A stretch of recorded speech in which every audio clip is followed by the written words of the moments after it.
Pronto? Listo? Então, essa é a agenda para amanhã de hoje.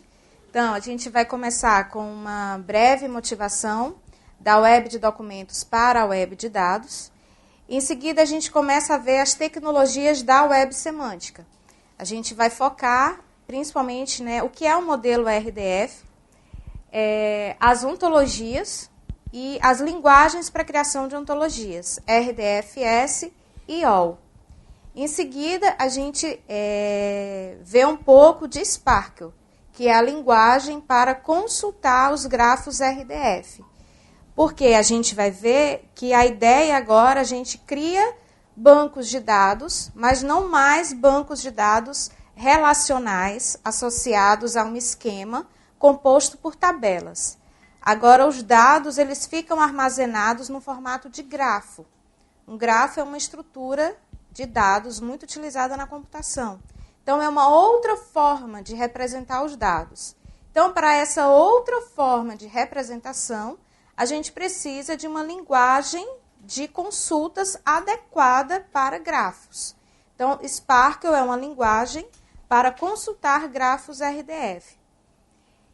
E, finalmente, a gente vê os princípios de Linked Data, que permite estabelecer as ligações entre as fontes de dados. São princípios que, se forem seguidos, vão dar origem ao que a gente chama a web de dados. E, finalmente, algumas conclusões. Então, essa é a agenda para amanhã de hoje. Então, uma breve motivação. A web que a gente tem hoje é uma web de documentos, onde a gente tem as informações representadas em páginas HTML em sua grande maioria. Então, quando eu faço uma busca por Eiffel Tower, o que é que vai ser retornado para mim? Se eu faço essa busca lá no Google, ele vai retornar para mim um conjunto de links. Cada um desses links me leva a uma página separada. Eu vou em cada página, essa é uma página da Wikipedia, aquela é uma página da Torre Eiffel. Então, eu vou buscando em cada uma dessas páginas o que é relevante para mim. E esse é o propósito. O HTML foi proposta para isso. O HTML é uma linguagem para apresentação de dados. Mas, então, nessa web de documentos, existem hiperlinks entre as páginas, mas não existem links entre os dados. Eu, usuário, tenho que sair de página em página buscando a informação que é relevante para mim sobre Torre Eiffel. Os dados eles já estão lá, mas eles não estão estruturados e não são apresentados de forma explícita. Os dados eles estão implícitos no código HTML. Se eu tenho eu crio uma tabela HTML com dados sobre a Torre Eiffel, o dado ele está lá, mas ele fica perdido como um texto, porque não existe uma marcação semântica associada àquele dado. O que existe, na realidade, são apenas os links entre os documentos. E o que a gente quer é ter uma web de dados. O propósito é outro, certo? A web de documentos ela vai continuar existindo, as páginas HTML vão continuar existindo porque tem um propósito de apresentação. Mas, por outro lado, existe cada vez mais a necessidade de processamento de dados na web, certo? Cada vez mais existe a necessidade de você ter dados estruturados na web para que aplicações possam processar esses dados de forma automática. E isso casa com tudo que a gente falou ontem sobre dados abertos. Porque o que a gente quer com os dados abertos? Ter dados estruturados, com semântica, com significado, de forma que eles possam ser processados por aplicações. E, preferencialmente, disponíveis onde? Na web. Certo? Então, essas ideias elas estão intrinsecamente relacionadas. Então, a ideia seria o quê? Você usar essas tecnologias da web semântica num contexto de dados abertos para que você tenha isso como parte da web de dados. Então, nessa web de dados, o que acontece?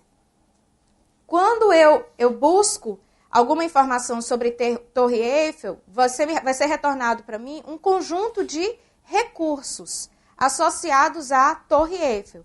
Ao invés de eu ter um conjunto de páginas HTML, eu agora passo a ter recursos. Então, a web, ela vira um grande banco de dados, com dados que estão conectados, e esses dados são representados na forma de recurso, onde cada recurso vai ter um identificador único. E esse é o grande diferencial. Eu posso pegar, por exemplo, Torre Eiffel vai ter uma URL que vai identificar a Torre Eiffel. Eu tenho aqui Mona Lisa, eu vou ter uma URL que identifica a Mona Lisa. Então, esses recursos, cada um deles tem uma URL e eu posso estabelecer relações entre eles. Então, a partir do momento que eu estabeleço essas relações, a partir do momento que eu crio essa rede de conhecimento, que a partir da ligação entre os recursos, eu passo a ter uma web de dados. Porque agora eu posso consultar a web de maneira semelhante ao que eu faço quando eu consulto um banco de dados relacional. Certo? Então, para que essa web seja possível, né, existe um conjunto de tecnologias, que são as tecnologias da web semântica. Então, quando a web semântica ela foi proposta, a ideia é que ela seja uma extensão da web atual. Na web semântica, os dados estão associados a metadados, que a gente viu ontem o conceito de metadado, que significa o quê? Oferecer significado ao dado, oferecer semântica ao dado. Daí o nome web semântica. Porque agora os dados eles têm um significado associado naturalmente. É semelhante ao que acontece com o XML, mas a semântica você especifica melhor do que em um documento XML. Então, na web semântica, os dados associados a metadados, uso de vocabulários comuns para definição de metadados, isso também é muito importante. Porque o que a gente quer? Facilitar o compartilhamento e a integração dos dados. Tanto para o compartilhamento como para a integração, a gente precisa ter padrões. Quando a gente fala de interoperabilidade, para ter interoperabilidade, precisa ter padrão. Para eu poder integrar, compartilhar dados que estão distribuídos em diferentes fontes, porque, pessoal, aqui a gente está falando de web. Web, né, é um mundo. A web é um grande volume de dados. Esses dados eles são processados e disponibilizados na web de forma independente. Qualquer um disponibiliza um dataset na web. Então, a ideia, né, idealmente, esses dados eles devem ser disponibilizados usando um vocabulário comum. Para quê? Para que eu possa identificar relações entre diferentes conjuntos de dados. Então, o que a gente passa a ter agora é a web como um grande banco de dados global, onde eu lido com recursos e esses recursos têm identificadores únicos. Entenderam? Alguma dúvida? Então, a web semântica, quando a gente fala de web semântica, sempre tem essa arquitetura em camadas, que mostra as principais tecnologias associadas à web semântica. Aqui na base, a gente tem o XML, que eu falei para vocês ontem. Então, o XML é muito importante porque ele oferece a especificação dessa linguagem, permite a criação de outras linguagens. Então, o XML é uma metalinguagem. OWL, que está aqui em cima, RDFS, são linguagens baseadas em XML. Certo? Quando eu mostrar, vai ficar mais claro para vocês. Então, aqui você tem Data Interchange, que é o modelo RDF, que é o modelo proposto como modelo padrão para representação de dados na web. XML é uma linguagem que foi proposta como padrão para troca e o RDF para representação. E esses são padrões propostos pelo W3C, certo? Então, a especificação de XML, de RDF, RDFS, OL, todos esses são padrões propostos pelo W3C e estão devidamente especificados, certo? Então, a gente vai focar agora no modelo, né, ali XML, RDF, e depois nas linguagens ali, para definição dos vocabulários e para consulta dos dados RDF. Porque, assim, RDF é para representação de dados, instâncias. Enquanto que RDFS e OL são linguagens para representação de domínios, de conceitos. Então, elas se complementam, certo? Então, recapitulando o que a gente viu, XML provê a base para a criação de outras linguagens, e é por isso que ela está lá na base da arquitetura de tecnologias da web semântica. RDF, RDFS e OL são linguagens baseadas em XML. RDF, eu coloquei aqui como linguagem baseada em XML, porque existe uma implementação de RDF baseada em XML. Mas a gente vai ver que RDF é um modelo de dados.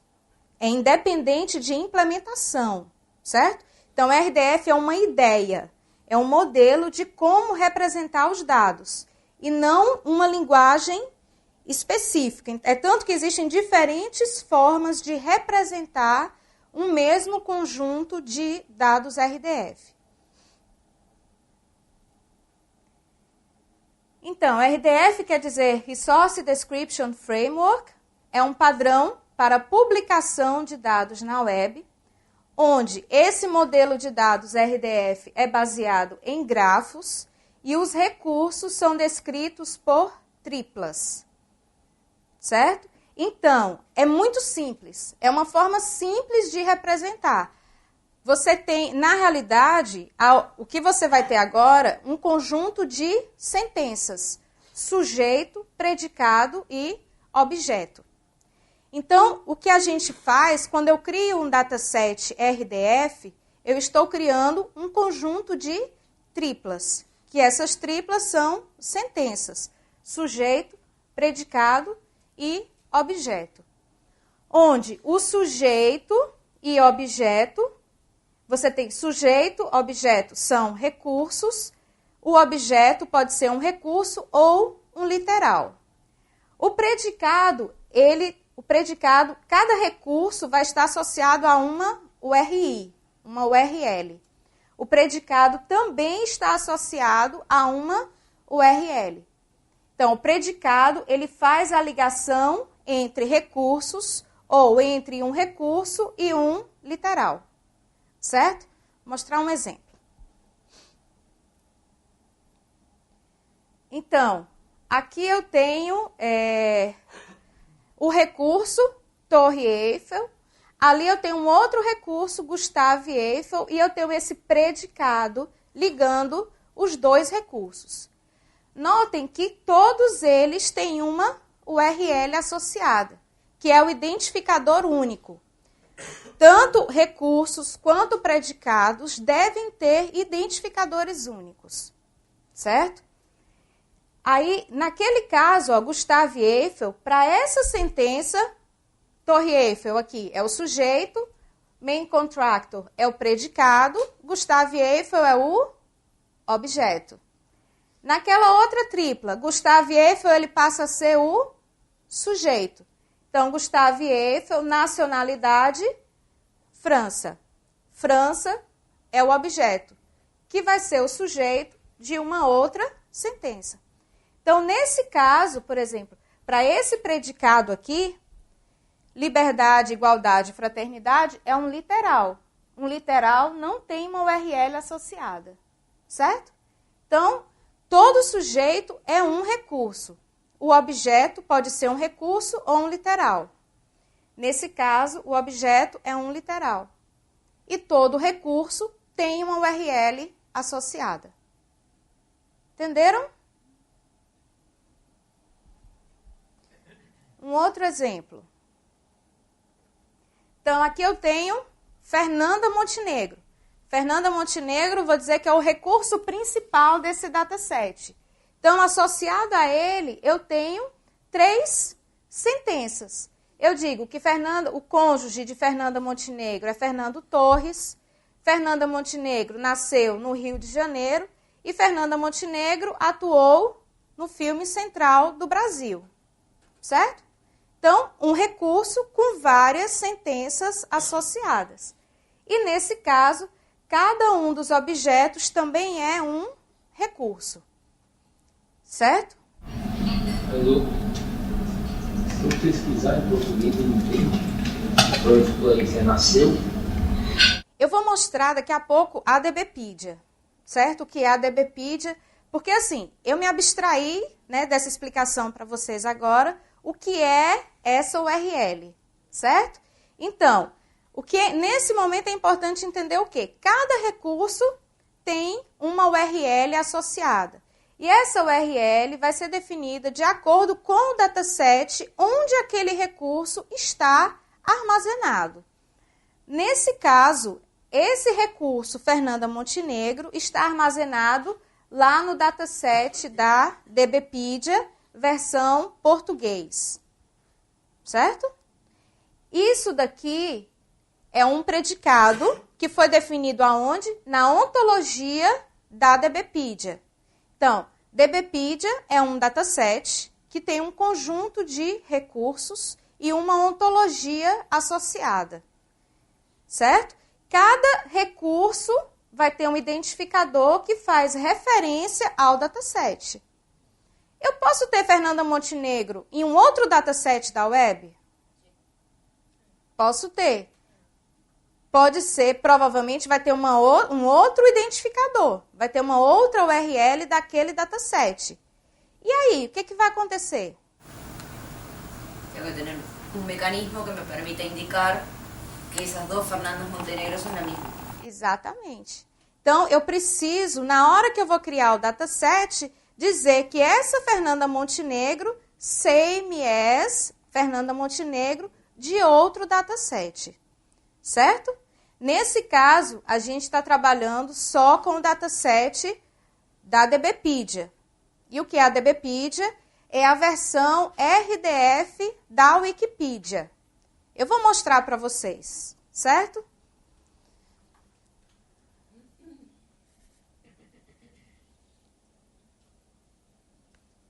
Ó, essa daqui, pessoal,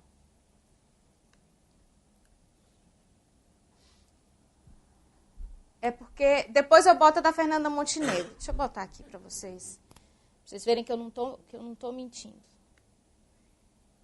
Resource, Fernanda Montenegro. É porque eu queria fazer, né, mostrar que tem Uruguai, tem Montevidéu. Deixa eu colocar aqui a Fernanda Montenegro.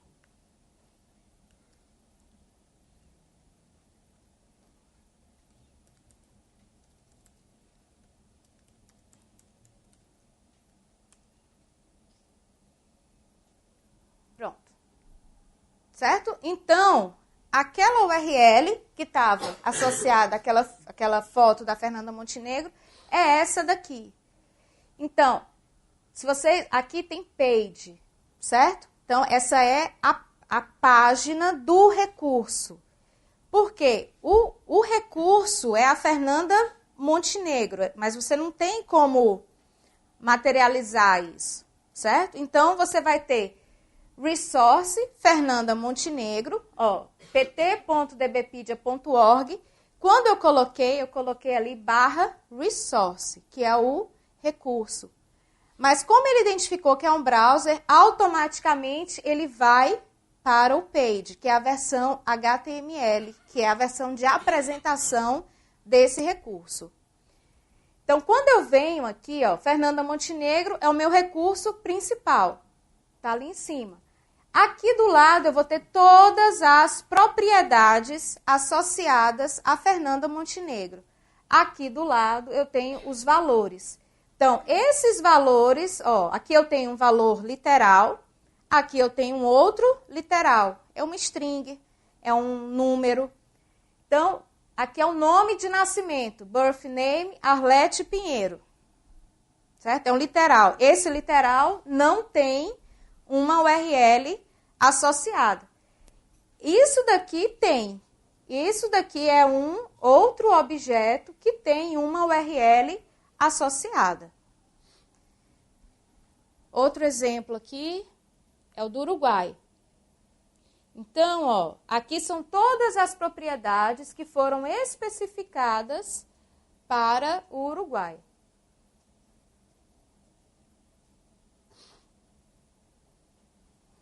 E aqui são propriedades, essas propriedades, elas foram definidas na ontologia da DBpedia.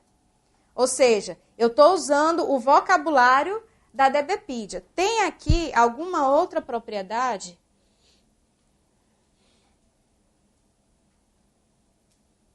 Ó, se você olha aqui, você tem FOF, RDFS, DCTerms aqui. Então, isso daqui já vem de um outro vocabulário, certo? Como é que eu sei isso? Porque vai depender do prefixo que vai estar associado à propriedade. Ou seja, eu estou qualificando essa propriedade com um prefixo. Daqui a pouco eu vou explicar melhor o que é essa ideia do prefixo do namespace. Entenderam? Então, aqui eu tenho como visualizar o conteúdo da DBpedia. E existe, depois a gente vai ver, uma interface de consulta, que é essa daqui. Então, eu posso vir aqui e fazer consultas no dataset da DBpedia. Não é todo dataset na web que disponibiliza essa interface, que é chamada de Endpoint Sparkle.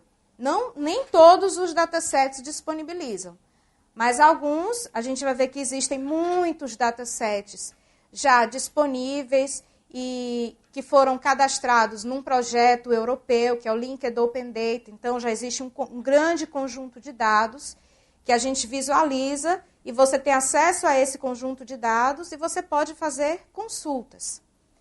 Se vocês, mais na frente, quando vocês criarem os dados RDF para a instituição, vocês vão poder disponibilizar tanto o arquivo RDF, para que seja feito o download do arquivo, como você pode disponibilizar um endpoint Sparkle para que as pessoas possam fazer consultas.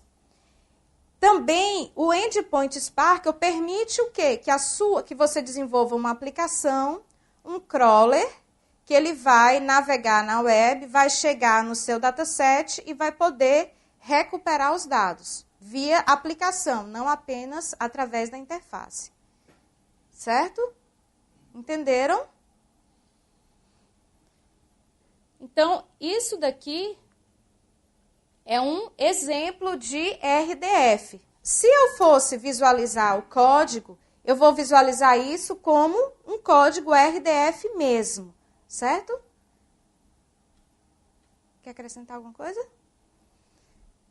Então, depois a gente vai voltar para fazer consultas na DBpedia. Ó, uma coisa interessante, eu tenho aqui em algum lugar, eu devo ter o CMS, porque o CMS ele vai me permitir fazer uma ligação entre dois datasets. Em alguns datasets você tem a propriedade, em alguns datasets não, em alguns recursos você tem a propriedade CMS associada. Então, aqui eu vou ter OWL, all, CMS, e aqui eu vou ter um outro recurso. Quando eu clico no outro recurso, eu vou para um outro dataset, que, por exemplo, o Freebase. DBpedia é um dataset que a gente diz que ele é cross-domain, porque ele tem informações, dados de domínios diversos. O Freebase também. Então, em vários recursos da DBpedia, você tem lá OWL, OL, CMS e o recurso no Freebase. Então, você sai de um dataset e vai para o outro, que é isso daqui, ó. O que eu mostrei para vocês ontem, certo? Imaginem que esse grafo aqui, ele está em uma determinada, ele está no DBpedia, por exemplo, certo? Esse outro grafo, ele vai estar... Não é isso não. Isso aqui era só para mostrar que o grafo é representado também como registros, certo? Então, imaginem que esse grafo, ele está na DBpedia, esse outro grafo está no Freebase, e esse outro grafo, ele pode estar num dataset do Portal de Dados Abertos do Brasil. São 3 datasets distintos. E eu posso criar um único dataset, um grafo combinado, representando todas essas informações. Então, quando eu falo grafo, é porque um grafo ele é composto por nós e arestas, certo?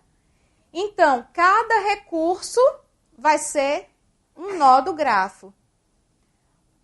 E cada nó vai ser um sujeito ou um objeto, e cada sujeito ou objeto vai ser um recurso ou um literal. O sujeito é um recurso, o objeto, recurso ou literal. E são representados pelos nós. E as arestas representam o quê? Os predicados, certo? Muito bem.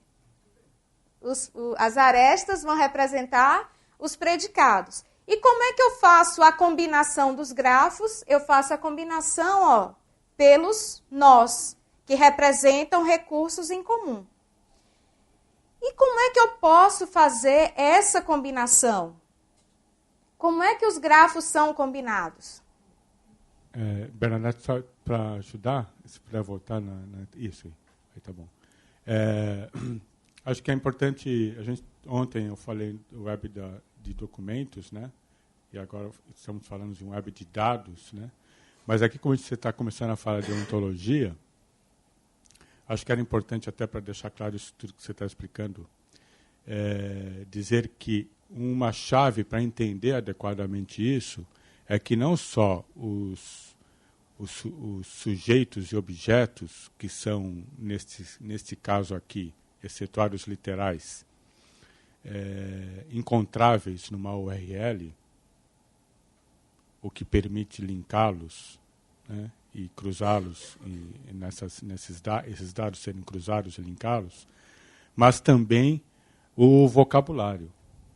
Então, a chave para entender exatamente o conceito de dados abertos com web semântica é entender que o vocabulário também é algo encontrável numa URL, que é o que permite, de fato, eu fazer estes grafos. Quer dizer, sem um vocabulário linkável, eu não conseguiria fazer esses grafos da forma como a Bernadette está dizendo. Então, Jorge Amado escreveu o Mar Morto. Jorge Amado é uma URL, como ela já explicou aqui, o Mar Morto também, mas o escreveu também é uma URL, identificada a partir de uma ontologia, a partir de um vocabulário. Ela vai explorar mais isso, certamente, mas acho que essa é a chave para entender que isto tudo é ilinkável. Eu omiti, por exemplo, só para mostrar que é o grafo, né? Mas aqui eu omiti tanto a URL do recurso como do predicado. Mas tudo isso, é importante frisar, como o Carlinhos falou, que tudo isso tem uma identificação única. E isso dá um nó normalmente nas pessoas. Eu sempre encontro muita gente que não consegue entender. Mas, quer dizer, de fato, a lógica da web semântica é exatamente esta. Tornar todos esses componentes, digamos assim, linkáveis, assim como nós linkávamos documentos no começo da web. Exatamente isso. E lembrando que falamos ontem, isso tudo tem que ser persistente, porque senão se perde o link. Então, obrigada, Carlinhos. Então, a ideia agora é realmente essa. Você passa a ter links entre os dados, certo? E isso é possível porque esses dados são recursos que têm identificadores únicos, que são URLs persistentes. Tanto os recursos quanto os predicados, certo? Então, como é que os grafos são combinados? Os grafos são combinados. Aqui a gente tem que fazer uma brincadeira para descobrir o que está faltando ali nas lacunas, certo? Porque deu algum... como é que os nós de conjuntos de dados diferentes, como é que eu identifico que nós de conjuntos de dados diferentes são correspondentes? Como é que eu sei que o Jorge Amado da fonte de dados 1 é o mesmo Jorge Amado da fonte de dados 2? Porque eles têm URIs associadas. Então, uma URI é qualquer identificador único. O URI, de uma maneira geral, é um identificador único. Pode ser um ISBN, uma URL. Lá no Brasil, a gente usa o CPF como identificador único. O número do passaporte são identificadores únicos. E a URL é um exemplo de URI. Então, aqui eu tenho Fernando Torres, atleta, e eu tenho Fernando Torres, ator. Cada um deles vai ter uma URI única e específica para representá-lo. Então, esse aqui na DBpedia, Fernando Torres, e ali em cima, Fernando Torres, ator. Então, são recursos diferentes porque tem URIs diferentes, URLs diferentes. Então, como eu falei, RDF é um modelo de dados. RDF não é uma linguagem. Mas para eu poder processar o RDF, eu preciso colocá-lo num formato de implementação. A gente diz que é a serialização do RDF. Como é que eu posso fazer isso? Eu tenho uma linguagem que é o RDF XML, que é uma linguagem baseada em XML para representar o RDF. Eu posso colocar código RDF em páginas HTML, usando o RDFA. Tem o formato Turtle e o formato N3. Então, na hora que você vai criar o dataset RDF, você vai escolher um desses formatos para representar as suas triplas, para representar os seus recursos. Então, aqui eu tenho um exemplo de RDF XML. Se você olhar aqui, eu tenho RDF, RDF, aqui eu tenho FOF, name. O que significa isso daqui? Eu estou qualificando esse termo, name, dizendo que ele pertence a esse vocabulário FOF. Eu estou dizendo que esse termo type pertence ao vocabulário de RDF. Certo?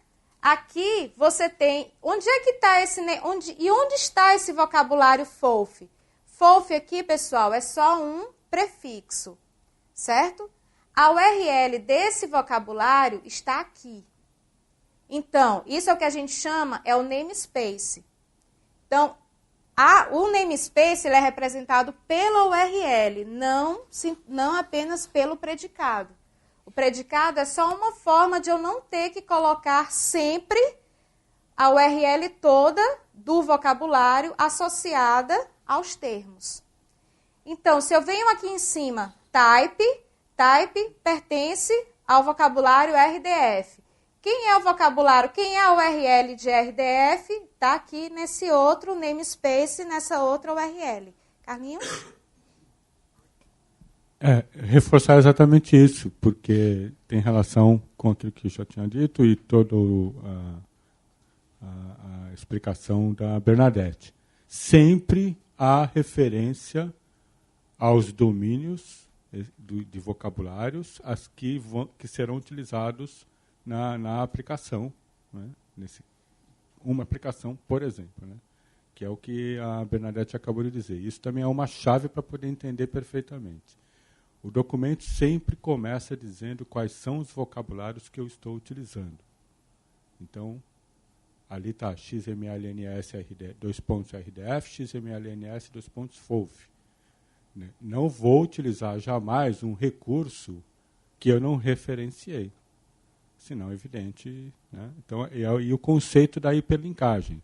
Quer dizer, o FOF name faz parte do XMLNS FOF, que está definido no namespace, encontrável nesta URL, e name será definido, se dará a definição de nome, a identificação de nome para a Fernanda Montenegro, que é a string correspondente nesta coisa. Então, esse processo de hiperlinkagem de conceitos, de vocabulários, recursos, é a chave, de fato, para entender a web semântica e o quanto as aplicações de dados abertos podem vir a ter uma riqueza bem maior do que tem hoje. Obrigada. Então, esse XML-NS aqui vem lá de XML, certo? Vem lá da especificação de XML.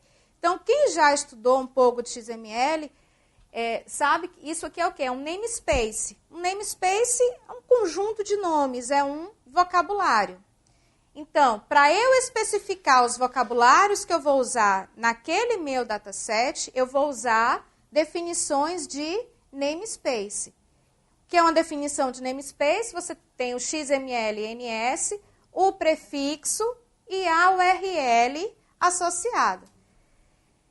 É importante notar também que essa URL ela vai ter uma definição lá do recurso FOF, mas não é feita uma validação, certo?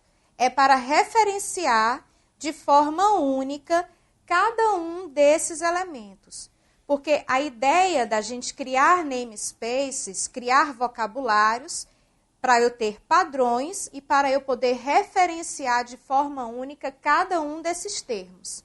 Então, se eu tiver aqui RDF name, é diferente de FOF name. Por quê? O namespace de RDF é diferente do namespace de FOF. Entenderam? O que seria fazer uma verificação? Seria seria o leitor ir na biblioteca FOF? Isso não é. Isso não existe. É só uma maneira de identificar unicamente. Eu estou querendo dizer, não existe um parser, uma validação que é feita para saber, não existe um esquema que é checado. Entendeu? Pero uno no puede definir adentro de un mismo documento dos prefijos con el mismo nombre y distintas URLs. Não. Se você colocar dois prefixos diferentes com a mesma URL... Eso compila, creo.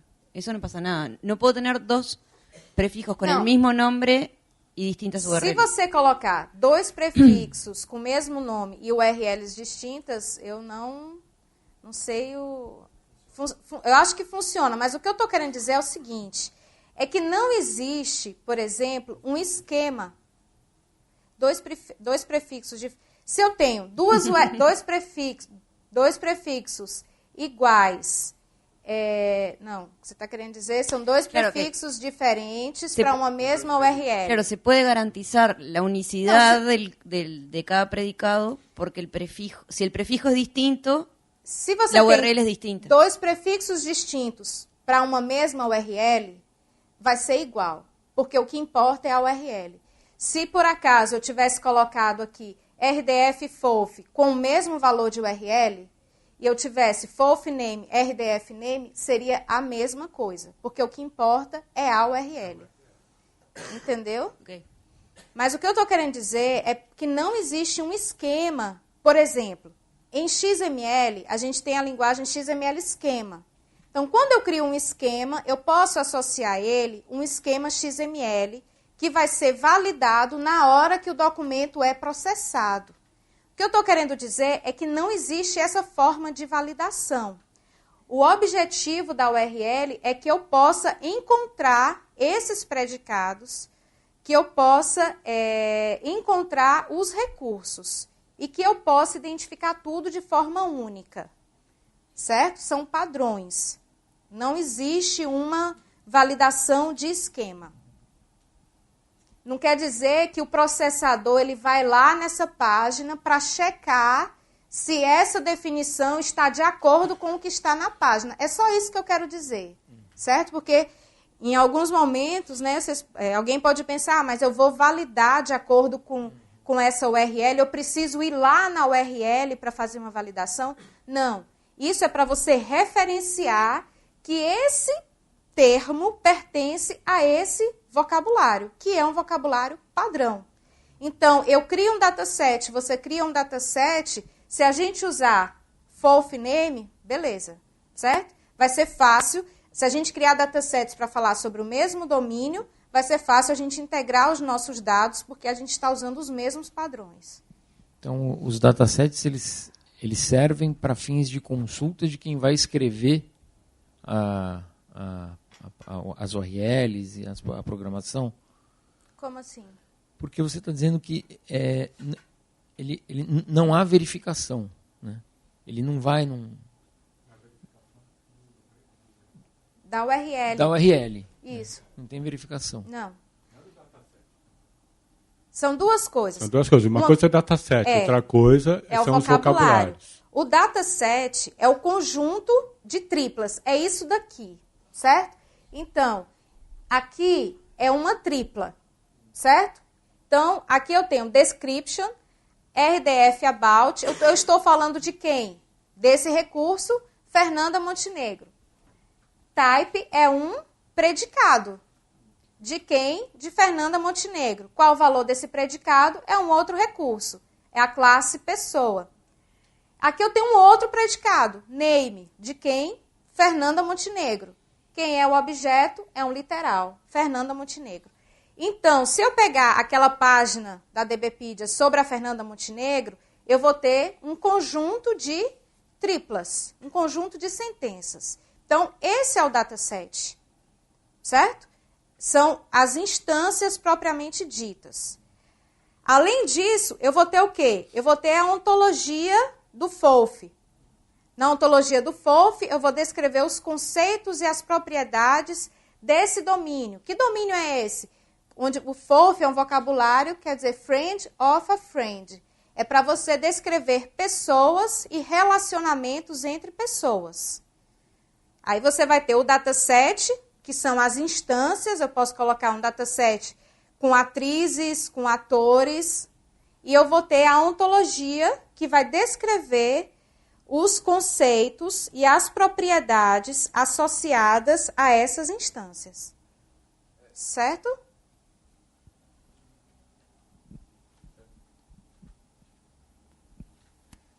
Una consulta. Se puede dar el caso, o seguramente se está dando, que yo tenga distintas ontologías como FOF o RDF que definan los mismos tipos. Por ejemplo, que FOF tenga name, pero RDF también tenga name. En ese caso, si en un dataset uso uno y en el otro uso otro, ¿ya existe el concepto de alguno que linkee uno con otro? Bom, o ideal seria, né, que a gente tivesse um vocabulário que fosse padrão, universal, que todos usassem. No mundo ideal, seria assim, né? Mas no mundo real, o que acontece?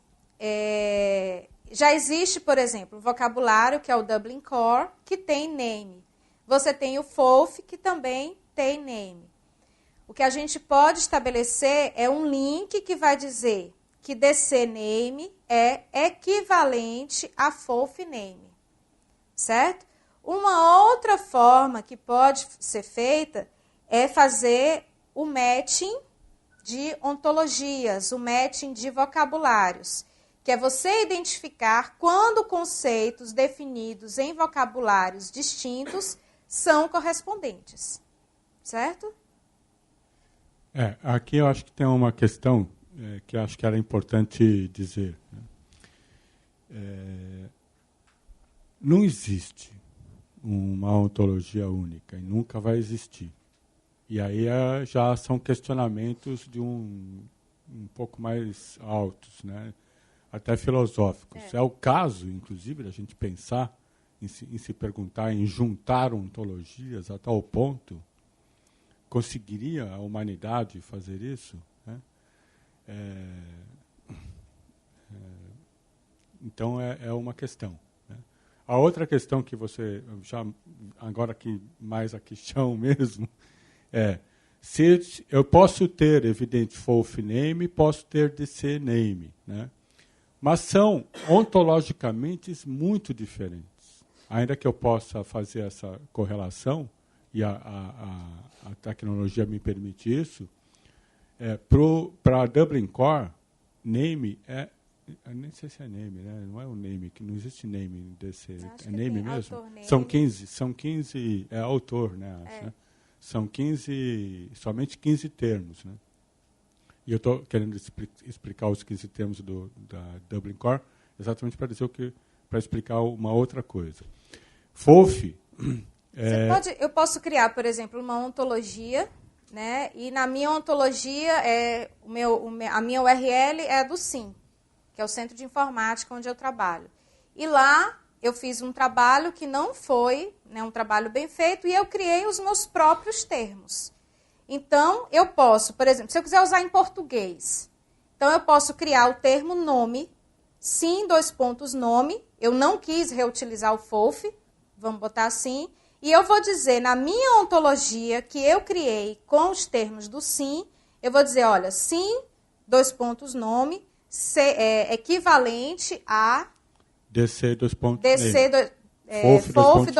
name, certo? Então, você tem como estabelecer os links entre os conceitos e as propriedades. Que é exatamente uma outra coisa, que é a possibilidade de hiperlinkarmos vocabulários entre eles. Quer dizer, eu posso criar um vocabulário utilizando termos de outro vocabulário. Mas aí você faz na ontologia. Na ontologia. Não aqui no dataset. Certo? O dataset são os dados propriamente ditos, são as instâncias, que para você definir, você usa os vocabulários. Os vocabulários são o quê? Os conjuntos de termos. É como o português. O português e o espanhol. Tem um conjunto de termos, que são as palavras que eu uso para poder me expressar. Então, essas palavras são definidas aonde? No vocabulário de português, no vocabulário de espanhol. Se eu quero descrever relacionamentos, pessoas e relacionamentos entre pessoas, eu vou usar o vocabulário FOF, que tem um conjunto de termos próprios, adequados para isso. No português, eu tenho uma gramática, né, que diz como eu posso combinar esses termos. No vocabulário, eu vou ter a ontologia, que vai me descrever que conceitos são esses e como eles podem ser combinados, certo?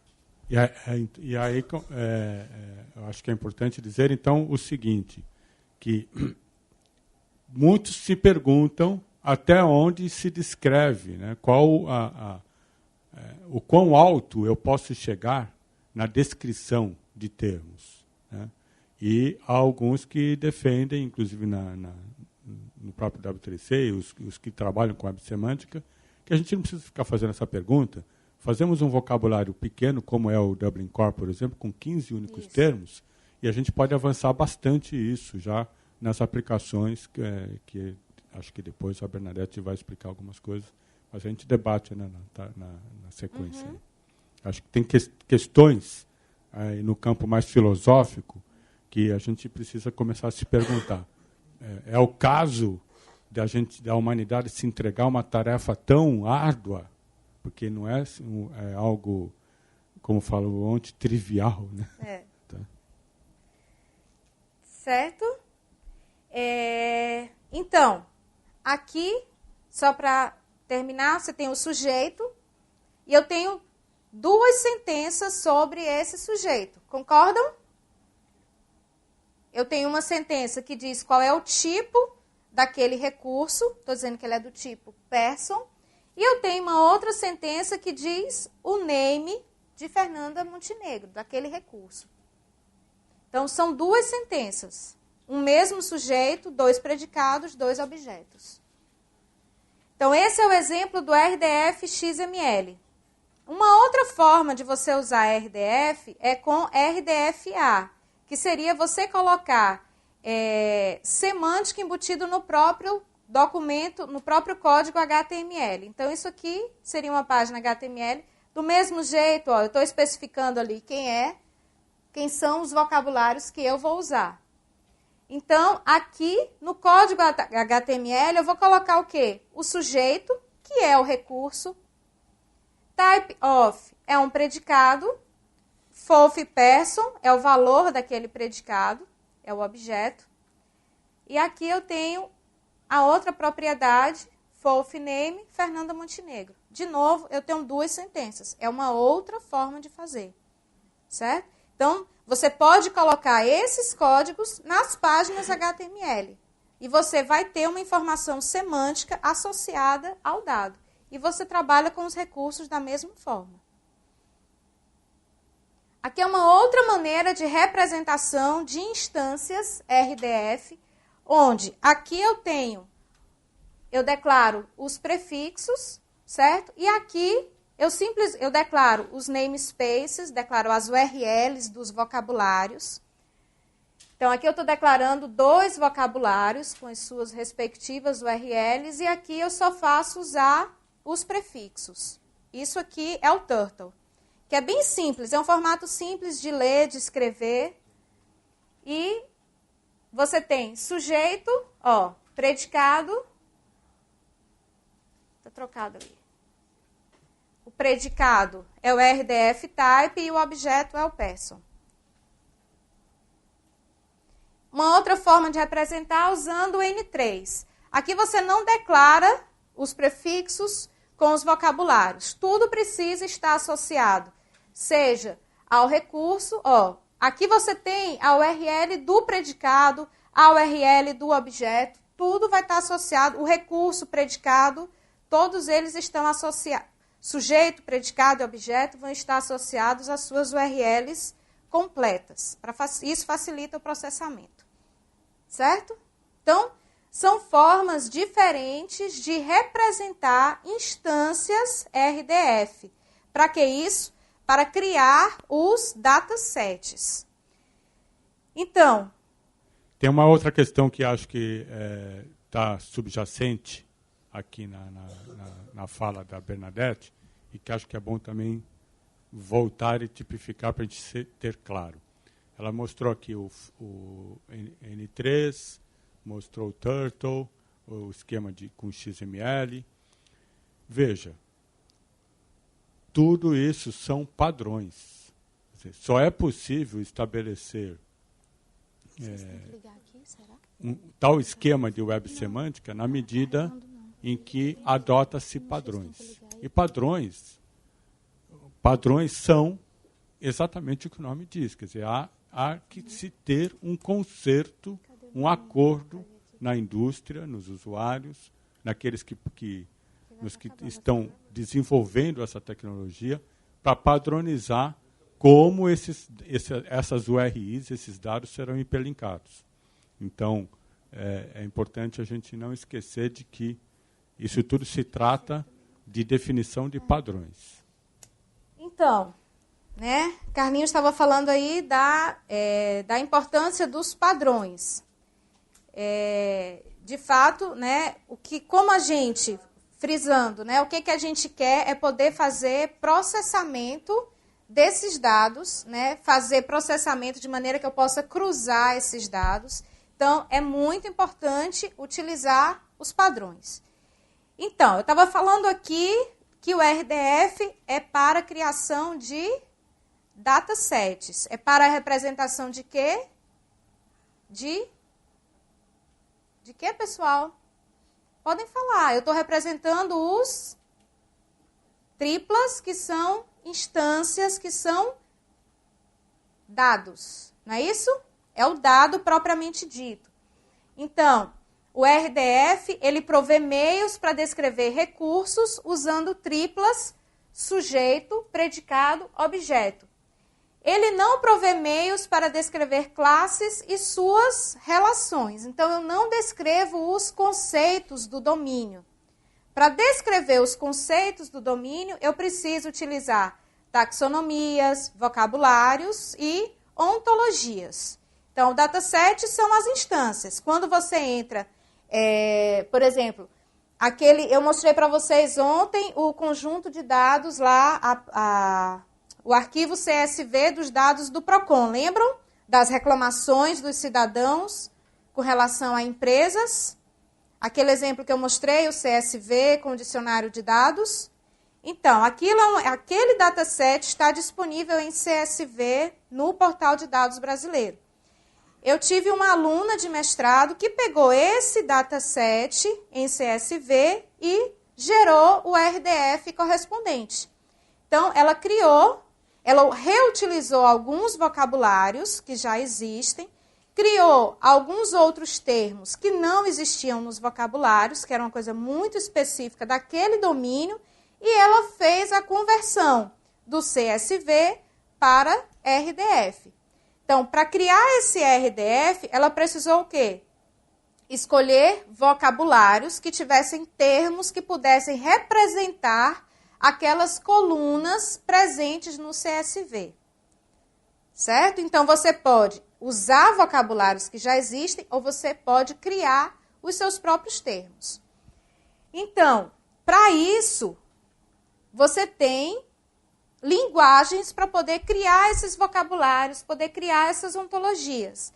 Você tem SCOS, que é um vocabulário para descrever hierarquias conceituais, taxonomias. RDFS, que tem um S, RDFS e OL, que oferecem um vocabulário para descrever modelos conceituais em termos de classes e suas propriedades, de maneira que RDFS e OL permitem o quê? Eu descrever conceitos, relacionamentos entre eles. E a linguagem OL permite eu fazer inferência.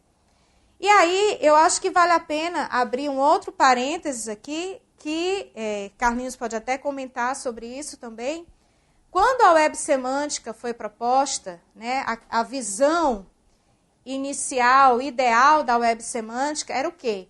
Você ter dados disponíveis na web, associados a metadados, de maneira que esses dados pudessem ser processados por agentes inteligentes, de maneira que esses dados estivessem associados a ontologias e eu pudesse fazer inferência a partir dos dados já conhecidos. O que é fazer inferência? É eu descobrir uma informação que está implícita a partir de um conjunto de dados já conhecido. Na computação, a gente estuda isso quando a gente vê lógica, e tem uma linguagem, que é a linguagem Prolog, que é baseada em fatos e regras. Então, eu defino os fatos, por exemplo, eu digo que João é o pai de Pedro. E eu digo que João é irmão de José. O que eu posso inferir disso daí? Que José é tio de Pedro. Entenderam? Então, o fato que eu conheço é só que João é o pai de Pedro e João é irmão de José. Eu tenho uma regra que vai definir quem é tio. A partir desses dois fatos e dessa regra, eu identifico que o José é tio do Pedro. Então, isso é um exemplo bem simples, mas nas ontologias eu posso fazer isso. Então, em geral, a ontologia ela tem sido muito utilizada só como uma forma de representação conceitual de dados, mas é muito mais do que isso. Você pode definir regras e, a partir dessas regras, você fazer inferências para descobrir novos fatos a partir de fatos já existentes. Então, na visão, né, ideal da web semântica, a gente teria agentes inteligentes que iriam percorrer a web e iriam resolver tudo para a gente. Então, tem um exemplo clássico. Você vai viajar, você diz para onde... eu vou para Montevidéu, tal dia, vou ficar tantos dias, o meu orçamento é esse, a conferência que eu vou é no Hotel Hudson, encontre para mim um local para eu me hospedar, restaurantes para eu almoçar, você passa tudo isso, o agente super inteligente vai lá, com base nesses dados, metadados e ontologias, e vai trazer para você o seu roteiro de viagem. Né? Essa é a visão, né, inicial da web semântica, que aí ainda tem muito chão, né? Particularmente eu considero que ainda tem muito chão e eu não sei, né? Aí é uma outra discussão, né? Como é que a gente vai chegar lá, se a gente vai chegar lá. Por quê? Essa questão de criar ontologias, de criar regras, é como o Carlinhos estava dizendo. Não existe uma ontologia única e ideal para cada domínio. Por exemplo, na área da biologia, existe a Geneontology, que é uma ontologia imensa. Imensa, até difícil de trabalhar, porque ela é muito grande. Então, além da Geneontology, existem outras, diversas ontologias. Quando você vai, por exemplo, para a área médica, já existe mais um monte de outras ontologias. Então, não existe uma única ontologia para cada domínio. Para governo, será que eu posso criar uma ontologia única, global, para descrever dados governamentais?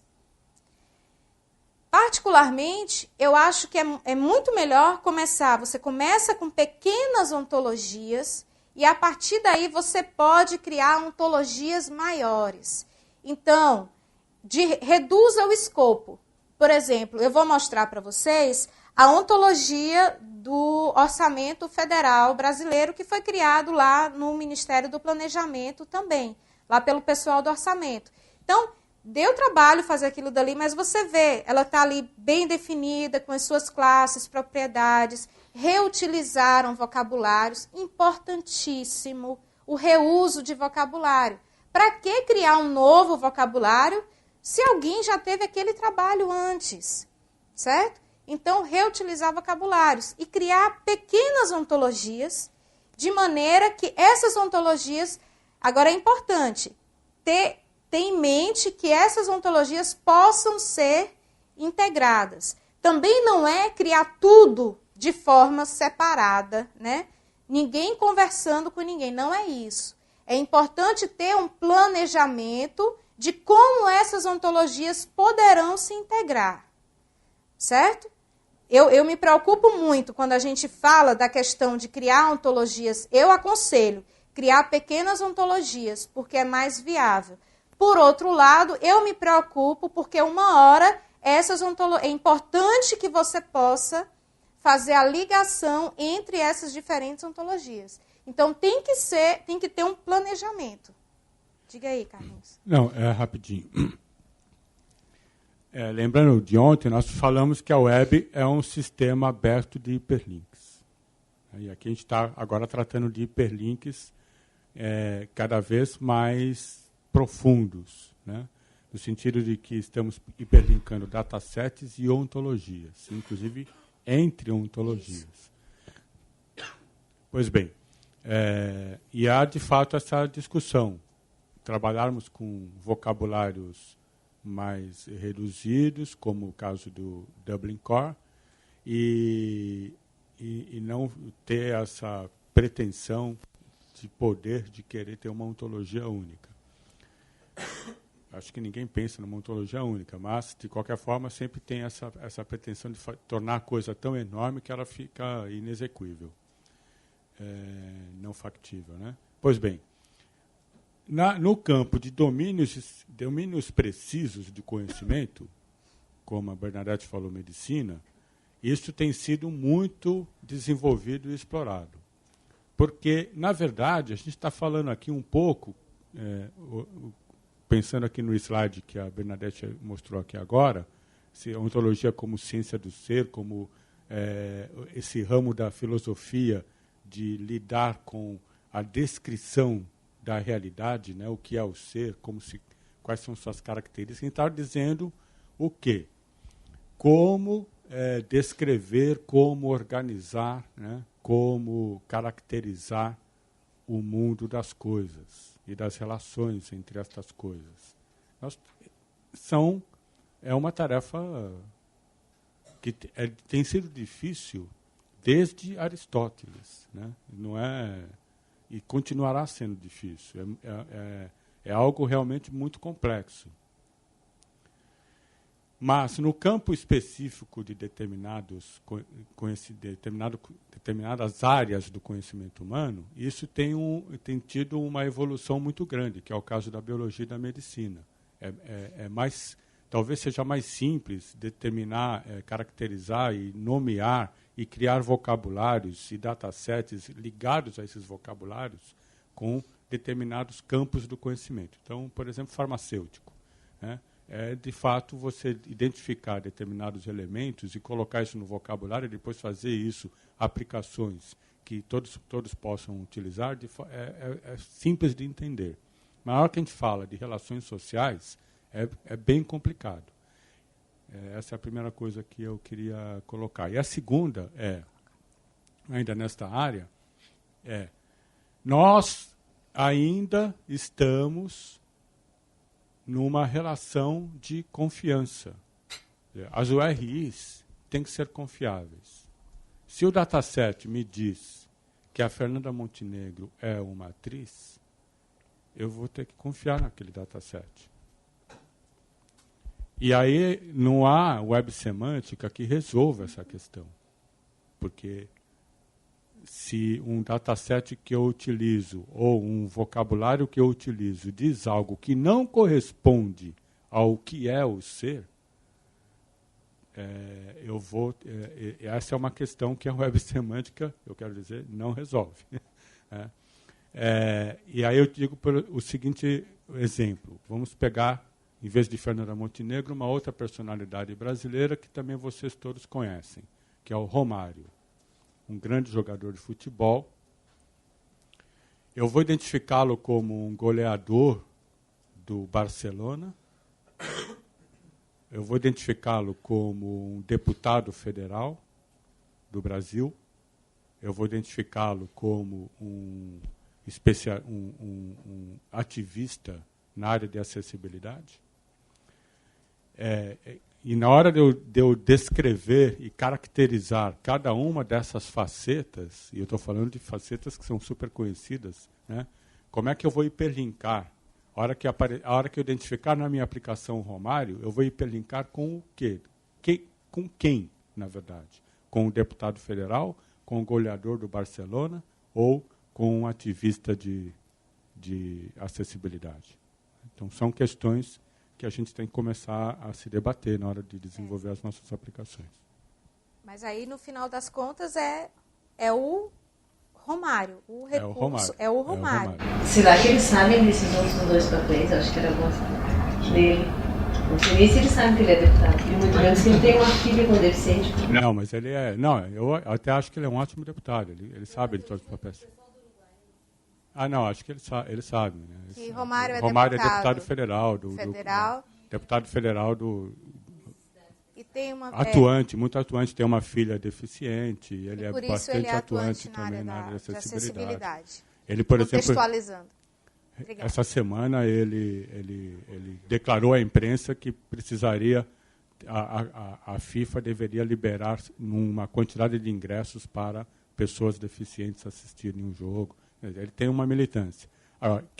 Mas o fato é que essa natureza, essas categorias, essas qualificações de Romário precisam estar especificadas. A hora que por exemplo, se uma revista, um jornal publica uma matéria sobre o Romário e usa web semântica e usa linkagem de dados para linkar, o Romário, eu vou clicar no Romário e vai aparecer que uma ficha completa corrida, né, policial, ou uma ficha completa corrida do atual deputado.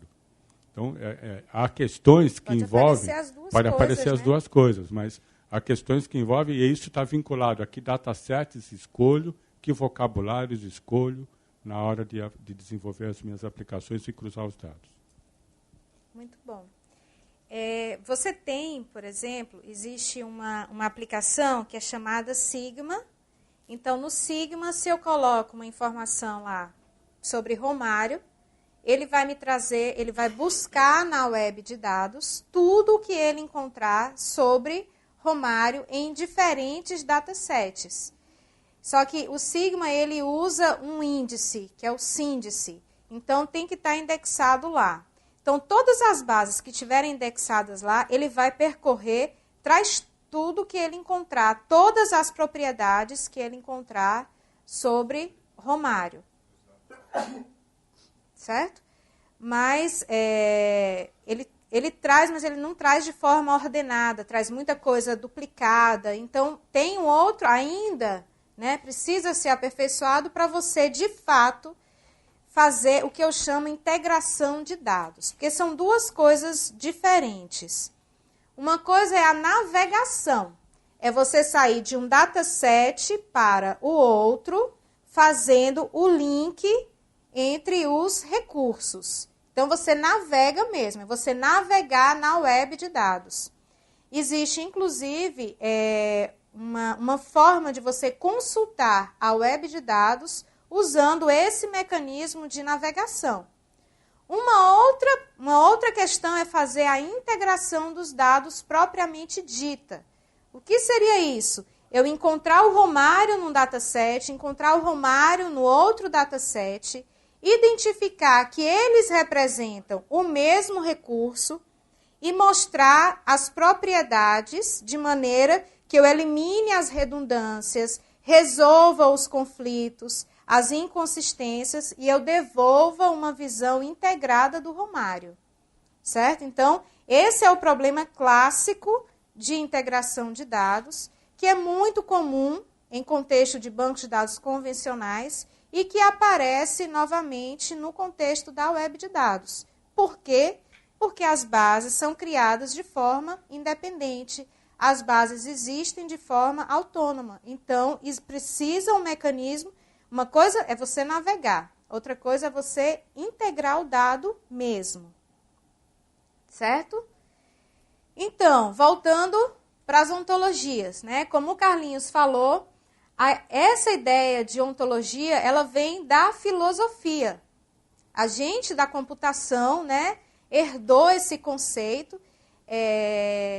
Nós, por exemplo, de banco de dados, que é a minha área, a gente usa muito as ontologias como representação conceitual de dados. O pessoal da inteligência artificial, que é um outro ramo da computação, já usa as ontologias muito com foco usando lógica descritiva, permitindo você fazer inferência dos dados, definindo regras. Ontologias também se aplica, por exemplo, na área de engenharia de software, sistemas distribuídos, redes de computadores.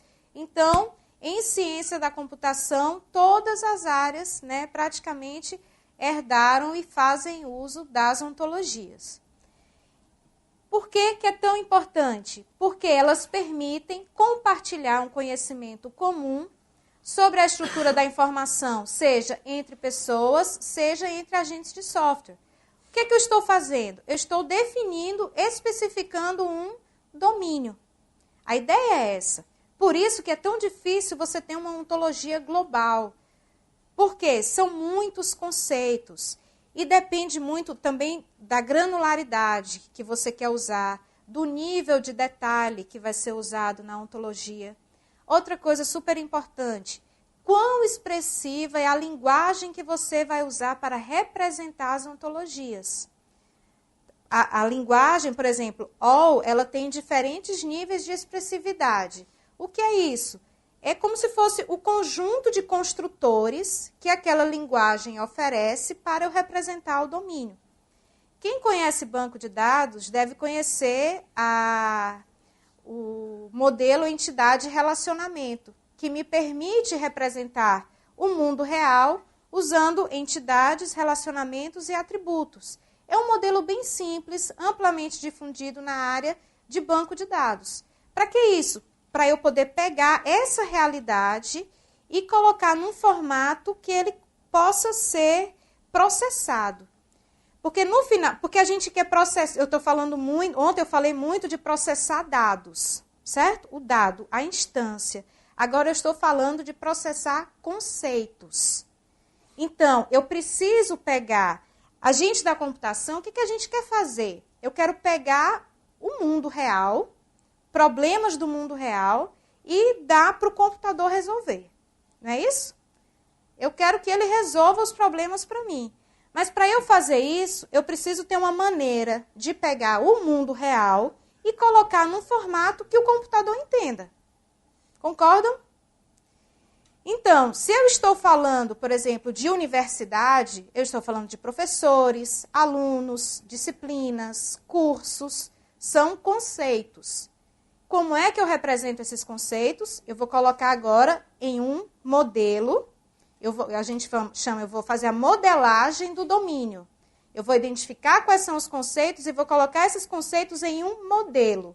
Um modelo que o computador possa processar. Então, em banco de dados, a gente cria primeiro o diagrama ER, que é um modelo conceitual, que é de fácil entendimento.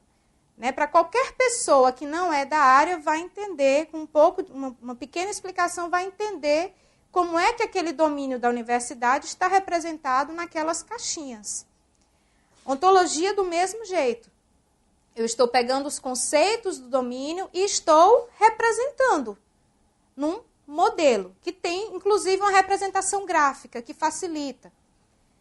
Quem conhece um pouco de programação, de banco de dados, conhece a linguagem UML.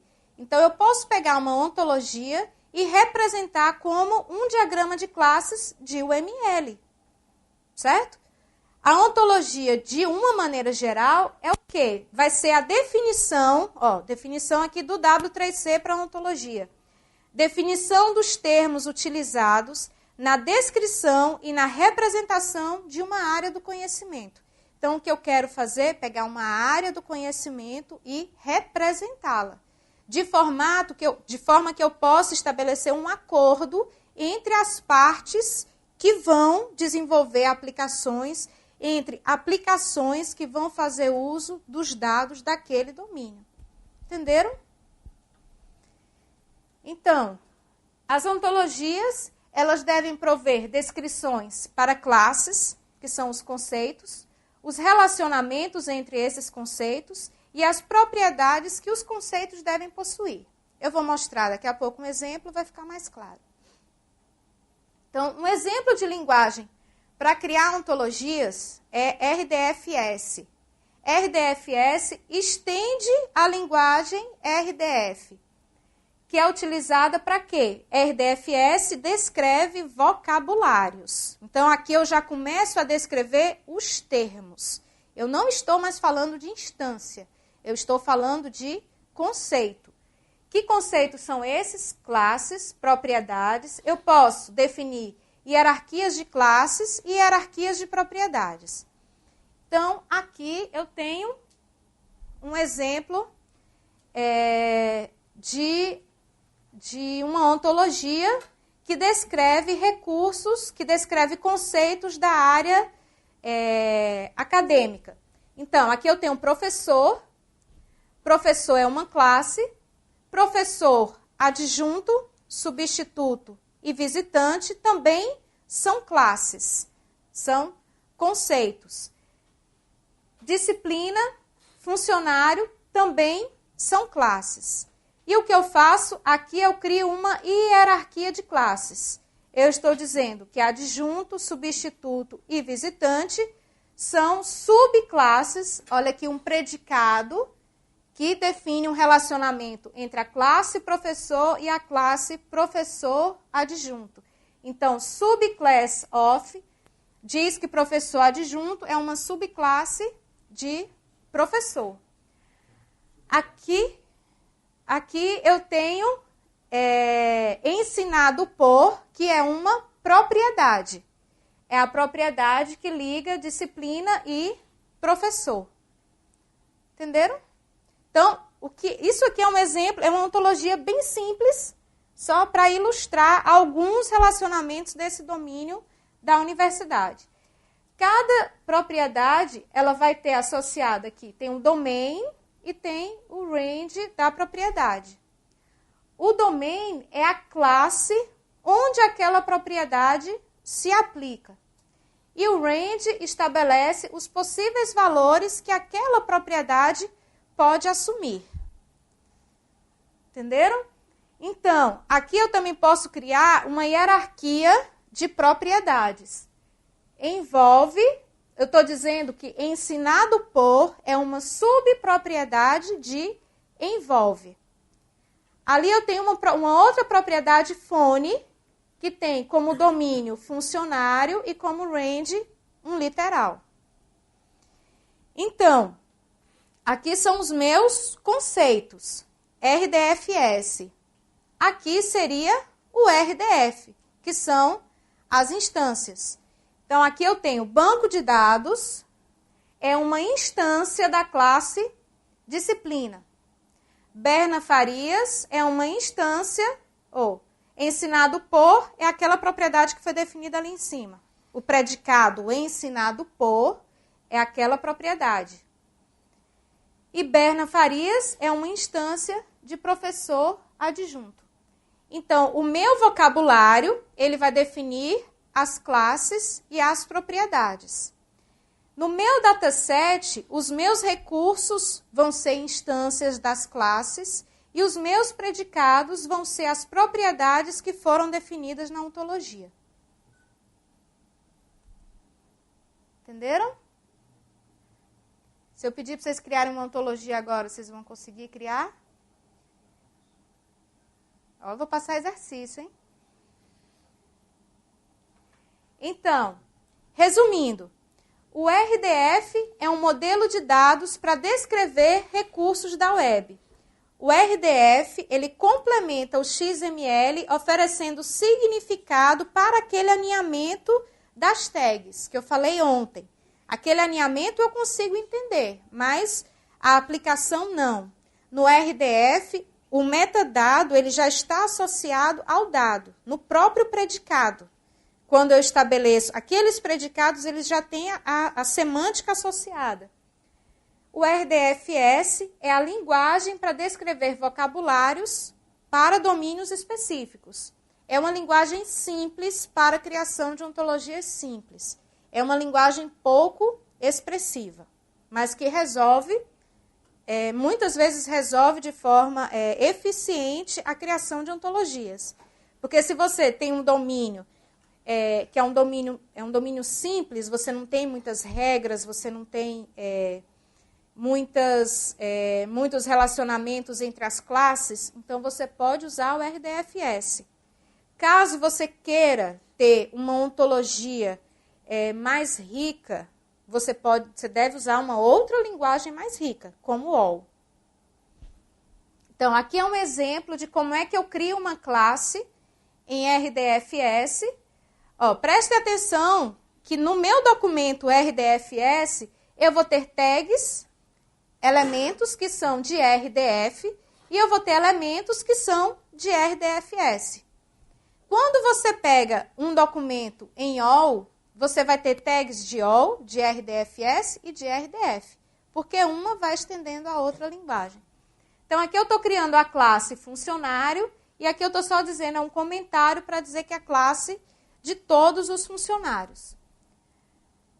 Aqui eu já estou dizendo que a classe, eu estou criando uma nova classe, professor, e eu estou dizendo que professor é uma subclasse de funcionário.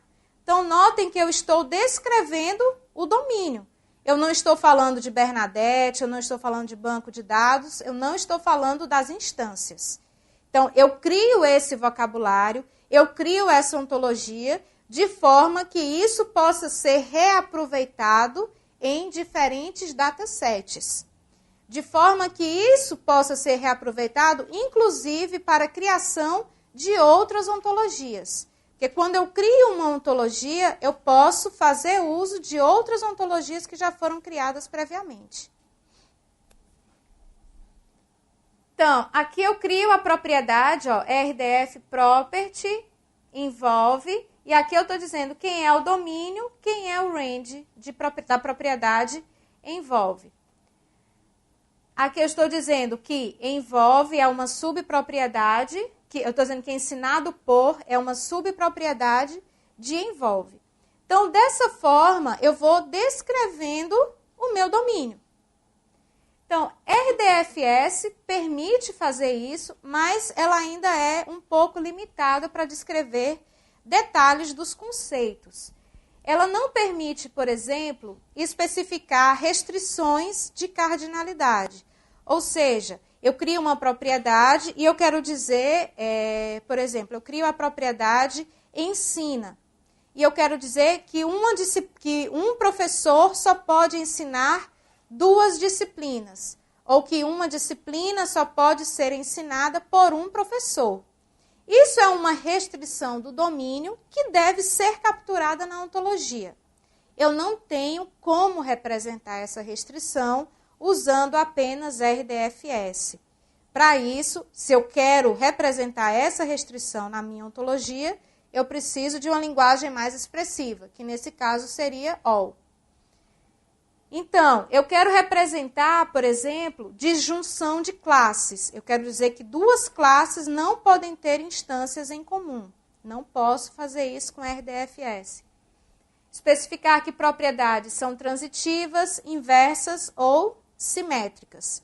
Para isso, eu também não... RDFS não tem mecanismos que me permitam especificar isso. Então, estendendo... Partiendo de una base de datos relacional común como las que usamos habitualmente, ¿hay alguna forma sencilla de transformar todos esos datos en... Pode falar.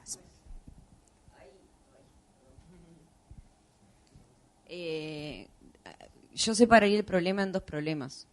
Un problema tecnológico y un problema de definición de conceptos.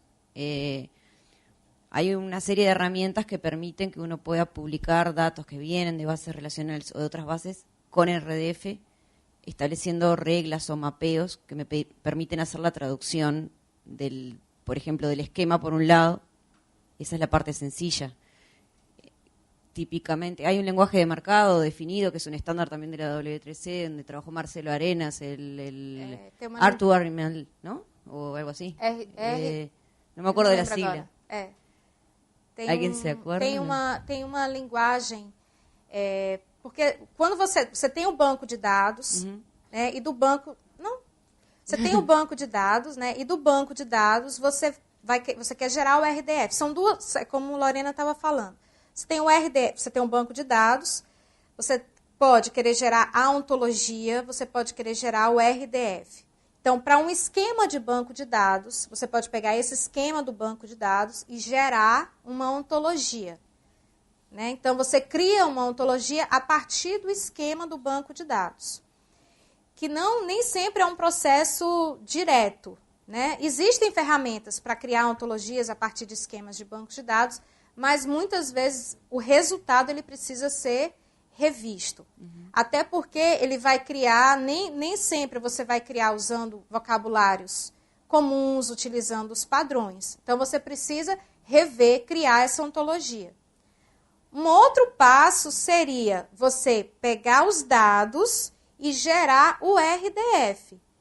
Para gerar esse RDF, como Lorena estava falando, tem que ter o mapeamento desse esquema do banco de dados para a ontologia, ¿no es eso? Sí, pero además ahí aparecen ciertas tareas que uno tiene que hacer. Por ejemplo,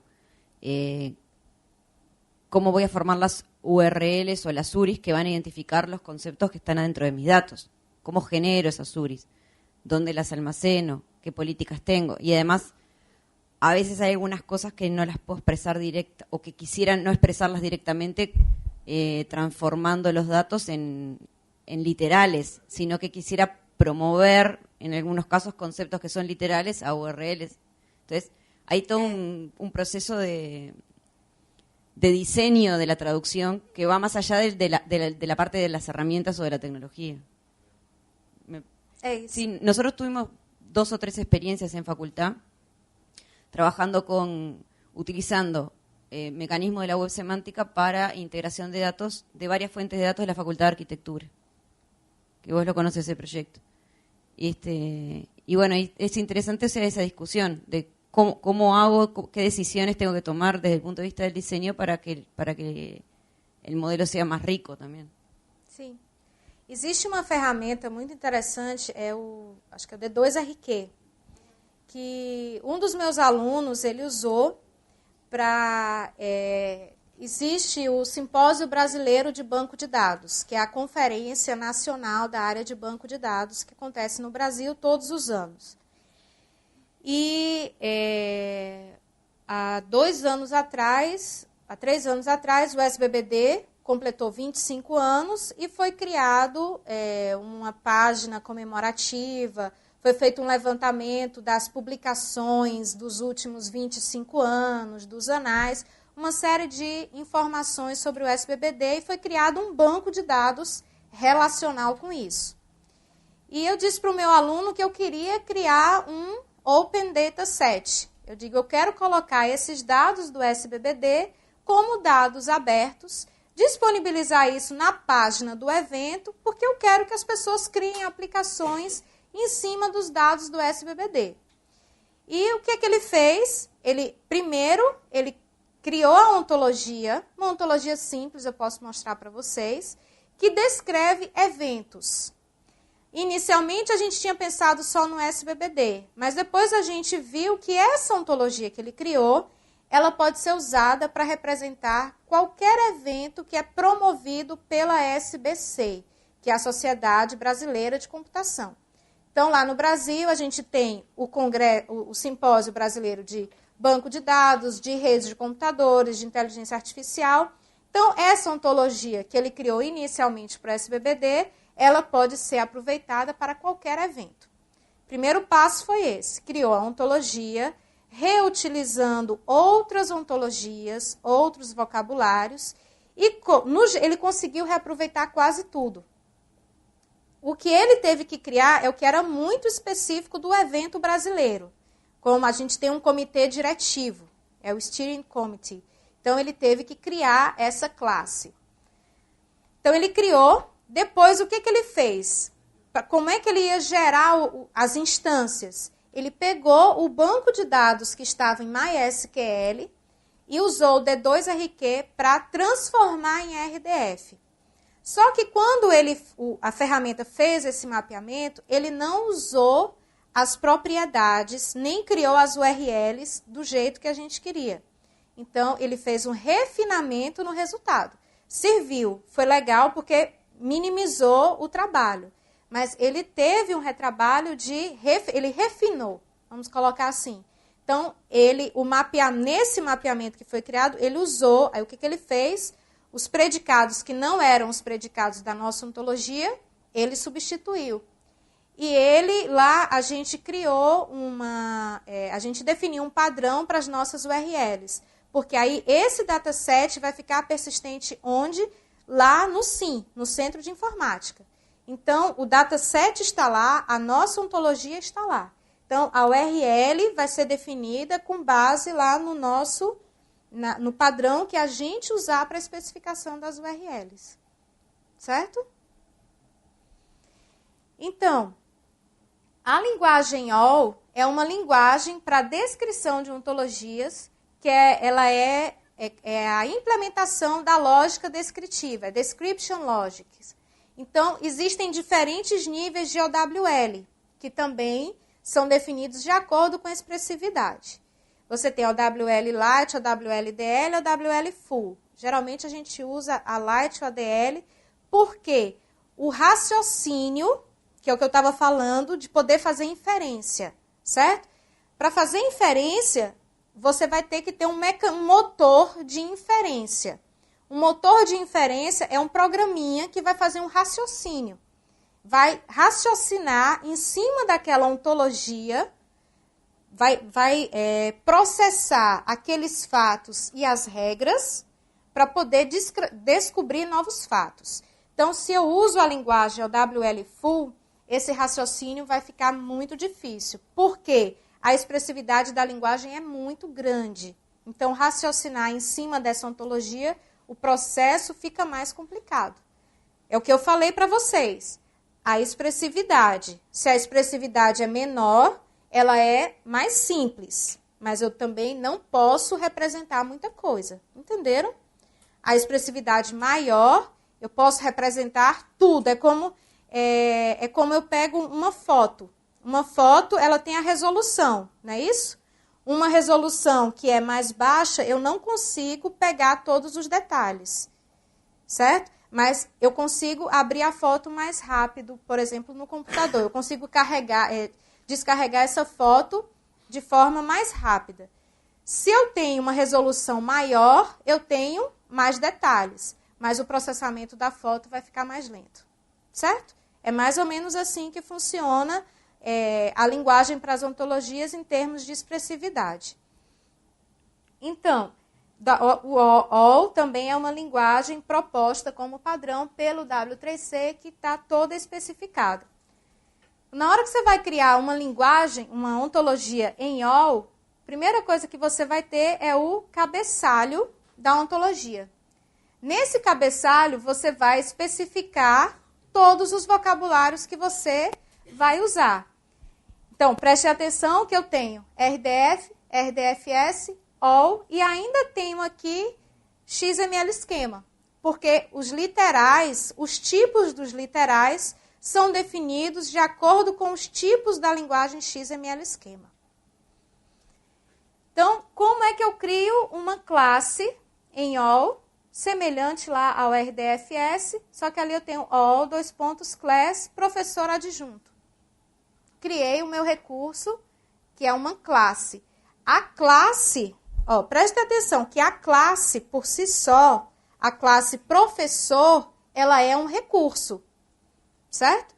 A classe professor, ela vai estar associada a uma URL, que é isso que o Carlinhos estava frisando tanto, que os vocabulários, eles também estão associados, os termos dos vocabulários também estão associados a ontologias.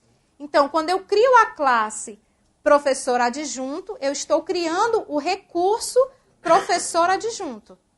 Depois, eu vou criar o professor Christian e vou dizer que Christian é uma instância da classe professor.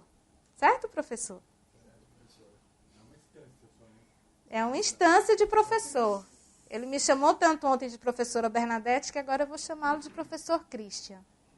Vai se acostumando. Então, eu crio a classe professor adjunto. E eu estou dizendo que aí, isso é uma coisa nova que eu não tinha no RDFS. A classe professor adjunto, ela é disjunta das classes professor substituto e professor visitante. Ou seja, eu estou dizendo que um professor que uma pessoa que é instância da classe professor adjunto não pode ser uma instância de professor substituto ou de professor visitante. Certo? Uma instância quer dizer, eu crio a classe e aí eu vou dizer que por exemplo, aquela pessoa, uma pessoa, eu crio a classe pessoa e eu vou dizer, por exemplo, Lorena é uma instância da classe pessoa. É o dado, a instância é o dado, certo? Outra coisa que eu posso fazer legal em OL é que eu posso dizer que a classe docente é equivalente à classe professor. Isso já é uma outra forma de eu criar links entre os vocabulários. Então, se na ontologia que eu criei lá no Centro de Informática, eu tive que usar uma classe, por exemplo, coloquei o nome em português, eu posso dizer que aquela classe que eu criei é equivalente à mesma classe em uma outra ontologia que usa os termos em inglês.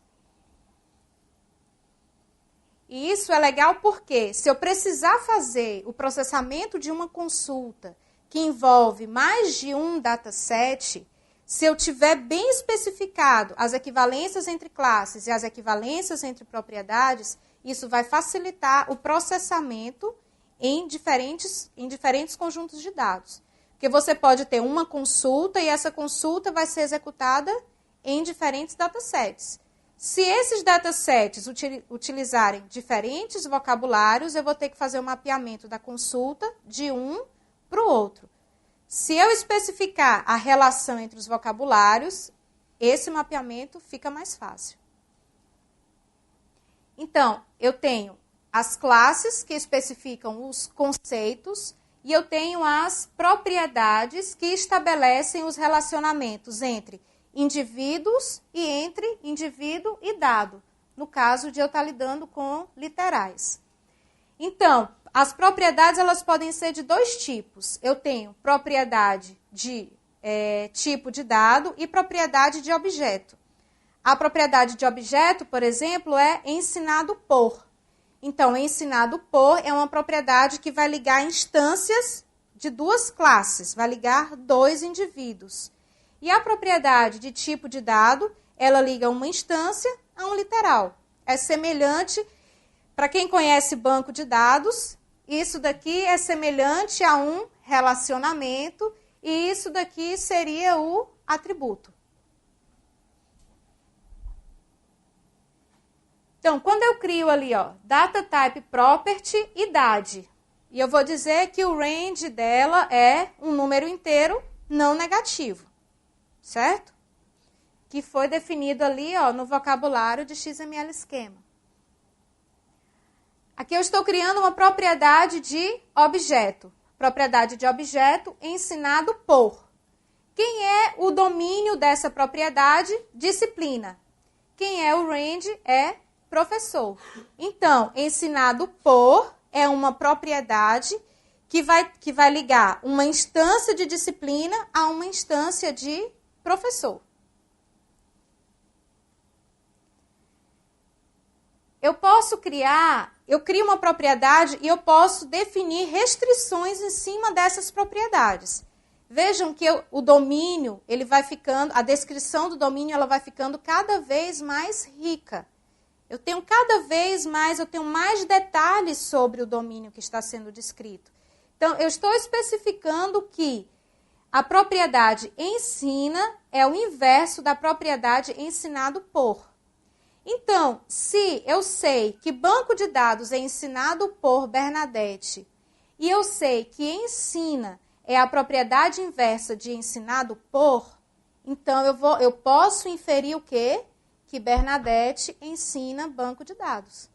Se eu não tiver essa informação de que uma é a inversa da outra, eu não tenho como saber. Mas a partir do momento que isso está descrito no meu domínio, eu não preciso, por exemplo, criar uma tripla que vai dizer que Bernadette ensina banco de dados. Eu posso inferir isso porque eu sei que banco de dados é ensinado por Bernadette. Então, eu também posso aplicar outras restrições nas propriedades. Eu posso dizer, por exemplo, que todos os valores de uma determinada propriedade, todos os valores devem ser um determinado valor. Eu posso especificar a cardinalidade, que eu não podia especificar lá no RDFS. Lembram? É uma das limitações. Aqui em OL eu posso. Então, um exemplo. Aqui eu crio a classe disciplina obrigatória, e aqui eu estou criando uma restrição e estou dizendo que para essa classe aqui, essa propriedade ensinado por, todos os valores dela tem que ter como instância alguém da classe professor adjunto. Então, eu estou dizendo que disciplina obrigatória só pode ser ensinada por professor adjunto. É uma restrição do meu domínio. Disciplinas opcionais, não importa, mas para disciplina obrigatória só pode ser um professor adjunto. Aqui eu estou dizendo que todas as disciplinas de banco de dados têm que ser ensinadas pela professora Bernadette Farias. Então, eu estou dizendo que nessa propriedade ensinado por, o valor dessa propriedade tem que ser o quê? Um recurso que tem esse identificador.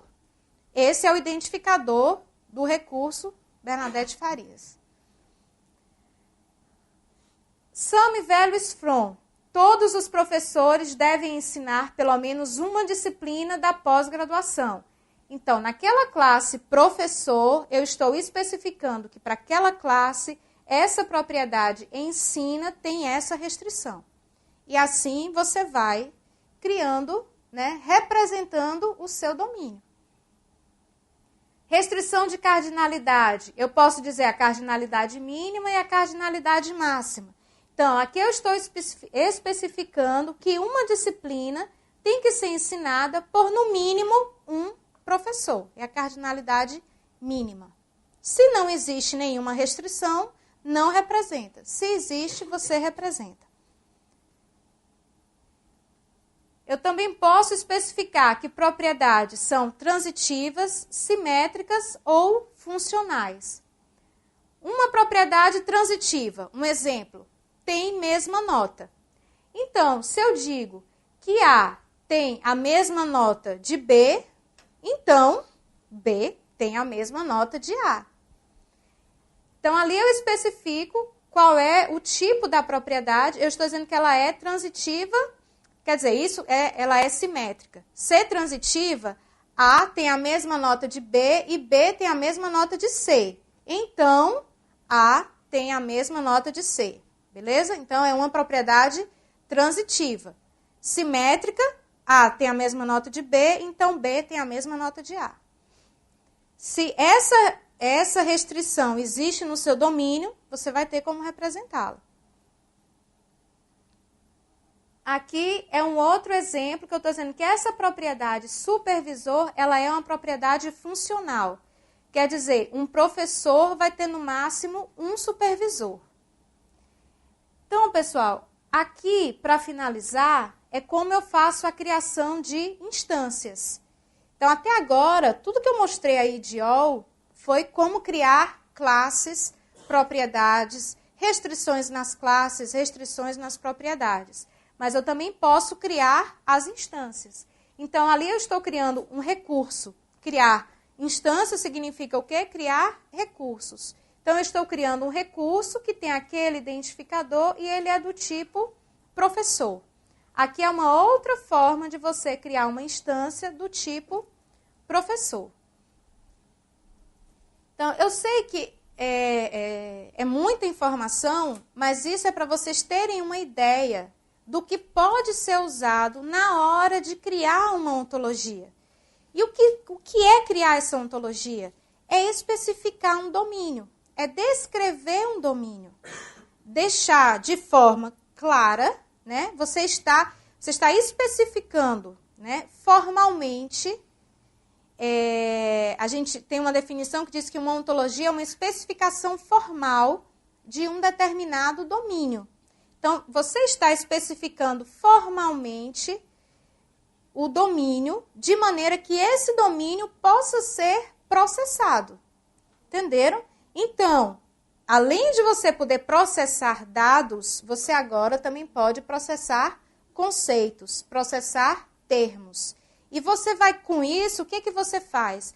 Você cria vocabulários, você cria padrões que podem ser reutilizados em diferentes datasets. Então, o seu dataset agora, ele vai ter os dados e ele vai ter os metadados. E se você utilizar os padrões, você vai facilitar o compartilhamento e a integração. Então, aqui eu coloquei alguns vocabulários bem conhecidos para criação, né? Já são ontologias que quando você for criar a sua ontologia, criar o seu dataset, você pode reaproveitar, você pode e deve reutilizar esses vocabulários. Tá? Você tem aqui, por exemplo, você tem o DBpedia, o DC, que é o Dublin Core, que é um vocabulário simples, como o Carlinhos estava falando, tem o FOF, GEL, se você tem o Bibo, que é para descrição de dados bibliográficos, GeoNames, para descrição de dados geográficos, Event, para criação de eventos. Tá? Então, eu acho que agora, mais 5 minutinhos e a gente faz um intervalo, tá? A gente vai ter um intervalo de 20 minutos ao invés de 30, tá bom? O que eu quero mostrar para vocês, para não perder aqui o fio da meada, essa daqui é um exemplo de ontologia, essa é a ontologia que eu falei para vocês do orçamento, né, do Orçamento Federal Brasileiro, LOA, que foi criada ano passado. E eu acho que é um exemplo legal, né, é prático, né, foi feito pelo governo, dentro do governo. Aqui você tem, isso, pessoal, é uma forma de visualizar. Só a representação gráfica. Você podia ter, essa representação podia estar em UML, podia estar como um diagrama que eu vou também mostrar para vocês uma ferramenta que a gente usa para criar ontologias. Então, nessa ferramenta você tem outras formas de visualização. Então, isso é só a representação gráfica. Depois eu vou mostrar o código OL dessa ontologia, o código RDFS. Então, aqui, ó, CIOP é o prefixo para a URL da ontologia LOA. Tá? Então, essa ontologia LOA tem a URL que está lá definida no contexto lá do planejamento. Então, aqui, ó, como é uma coisa como são conceitos muito específicos desse domínio, do domínio do governo brasileiro, do domínio de orçamento, ele reutilizou pouca coisa. Ele reutilizou aqui, o literal que ele reutilizou aqui também o outro literal, eu acho que ele não reutilizou nenhuma, não deu para ele reutilizar nenhuma classe e propriedade. Ou seja, ele criou uma instância nova. Então, aqui eu tenho uma classe central, que é item de despesa.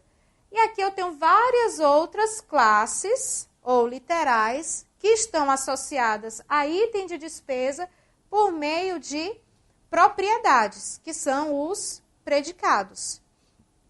Então, isso é a ontologia. Eu tenho item de despesa, tem função, é uma propriedade. Função é uma classe. Item de despesa tem unidade orçamentária, que tem a propriedade, tem unidade orçamentária, que liga com a classe item de despesa a classe unidade orçamentária. Então, para fazer isso, é preciso o quê? Conhecimento do domínio. É uma modelagem do domínio. E para isso você precisa ter o especialista. Precisa conversar com os especialistas. É como a gente, em banco de dados, você tem que fazer análise de requisitos. Então, você vai ter que fazer análise de requisitos para poder criar a ontologia.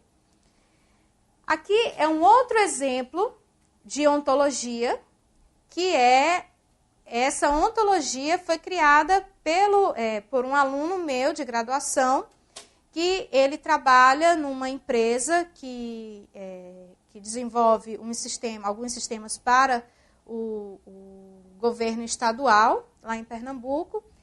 E lá existe o portal da Lei de Acesso à Informação. E o portal que eles chamam é o portal da LAI, é alimentado pelo portal da transparência. Então, você tem dados que vêm do portal da transparência e vão para o portal da Lei de Acesso à Informação.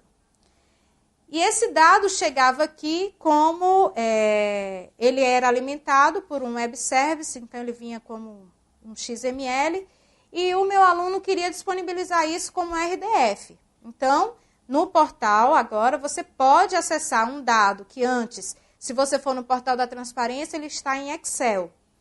Ele pega esse dado e ele transforma em RDF. Qual foi o primeiro passo? Vamos definir o vocabulário. Onde é que esse vocabulário ele fica bem explícito? Na hora que você cria os predicados. Os predicados, eles vêm desse vocabulário. Então, o que a gente fez? Eu disse para ele, Gabriel, você vai ter que olhar a ontologia do orçamento federal para ver se tem algo que possa ser reaproveitado. E ele reaproveitou, porque a gente também estava falando de despesa, né? Então, despesa faz parte do orçamento. Então, ele reutilizou. Na realidade, quando ele cria a ontologia, o que ele faz? Ele importa a ontologia da LOA. Quando ele importa, automaticamente você pode usar todas as classes e propriedades que foram definidas na ontologia da LOA. E ele, então, aqui aparece a classe órgão. Aqui, ó, classificador. Estão vendo ali? Item de despesa. Então, esse item de despesa, ele estabelece uma ligação com a ontologia LOA. Eu posso agora ver até essas duas ontologias de maneira integrada, porque eles têm aquela classe em comum. De novo, as despesas do governo de Pernambuco tinham algumas classes e propriedades específicas do governo estadual. Por exemplo, empenho. Aí ele colocou gov.pe como sendo o prefixo que vai estar associado a uma URL, que se o pessoal do governo não for, de fato, utilizar isso, a gente vai persistir isso também no nosso, nos nossos datasets. A gente vai persistir isso lá na universidade para deixar isso disponível para quem quiser usar. Então, é um exemplo que ele ilustra, que eu acho que é interessante, algo prático de como você pode criar as ontologias, de fato. E a partir disso, o que ele fez? Ele pega, ele já consegue pegar a saída do web service, ele criou uma ferramentazinha que faz o mapeamento dos termos, né, do resultado do web service para a ontologia. Então, ele pega isso e automaticamente gera o RDF, já considerando as classes e as propriedades dessa ontologia. Então, ele faz o mapeamento e o RDF está lá, bonitinho, com todas as classes e propriedades definidas de acordo com a ontologia que ele criou. Bom, é isso, né? Vou deixar vocês agora tomarem um café, arejarem a cabeça, porque tem mais, tá bom? Obrigada.